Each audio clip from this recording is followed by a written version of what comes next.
عالم کا پہلا اصول یہ ہے کہ اپنی آواز مدھم رکھیں اور اپنے الفاظ میں احترام پیدا کریں۔ اصل کامیابی یہ ہے کہ محشر کے دن کوئی آپ کا گریبان نہ پکڑے، اس لیے غیبت، چغلی، قرض اور تہمت سے بچیں۔ جاہل خواہش کا غلام ہوتا ہے۔ دنیا کا ہر شخص درد کا تجربہ کرتا ہے، لیکن انسان پھر بھی دوسروں کے درد کو نہیں سمجھتا۔ اعتماد دوسری باری کا حقدار نہیں ہوتا۔ قربتیں ہوتے ہوئے بھی فاصلوں میں قید ہیں، کتنی آزادی سے ہم اپنی حدوں میں قید ہیں۔ رسول اللہ صلی اللہ علیہ وآلہ وسلم نے فرمایا، وضو کے بغیر نماز قبول نہیں کی جاتی اور نہ ہی مال حرام سے صدقہ۔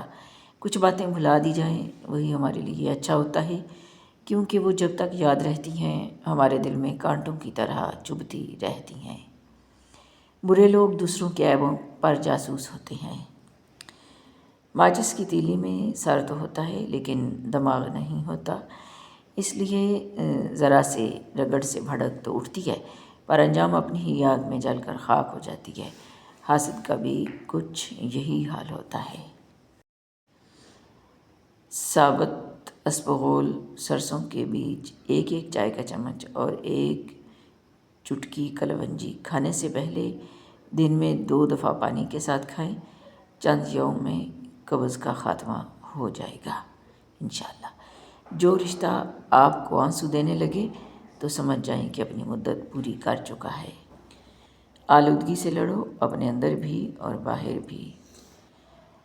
موت طاقتور ہو کے بھی شخص مار سکتی ہے، شخصیت نہیں۔ جن کا بھروسہ اللہ پر ہو ان کی منزل کامیابی ہوتی ہے۔ کوئی بھی شخص الفاظ کا چناؤ اپنے ظرف کے مطابق کرتا ہے، جیسا ظرف ویسے الفاظ، اور ظرف 2 چیزوں کا پتہ دیتا ہے، تربیت اور نسب کا۔ کسی انسان میں خوبی دیکھو تو اسے بیان کرو، لیکن اگر خامی دیکھو تو یہ تمہاری خوبی کا امتحان ہے۔ واصف علی واصف۔ ذلت اٹھانے سے بہتر ہے تکلیف اٹھا لو۔ نظر انداز کرنے سے مضبوط تعلق بھی ٹوٹ جاتا ہے۔ خوش رہا کریں مگر کسی خوش فہمی میں نہ رہا کریں۔ دنیا کے بازار میں زندگی کا سب سے قیمتی سکہ مخلص انسان کا ساتھ ہے۔ منافق کی 100 زبانیں ہوتی ہیں۔ اونچے لوگوں میں بیٹھ کے خود کو نہ گرا، اپنے جیسوں میں بیٹھ نوابوں کی طرح۔ حقیقت میں جو شخص اچھا نہیں لگتا اس کا خلوص بھی ہراسمنٹ لگتا ہے، اور جو شخص اچھا لگے اس کی ہوس بھی سچی محبت لگتی ہے، اور یہی حقیقت ہے۔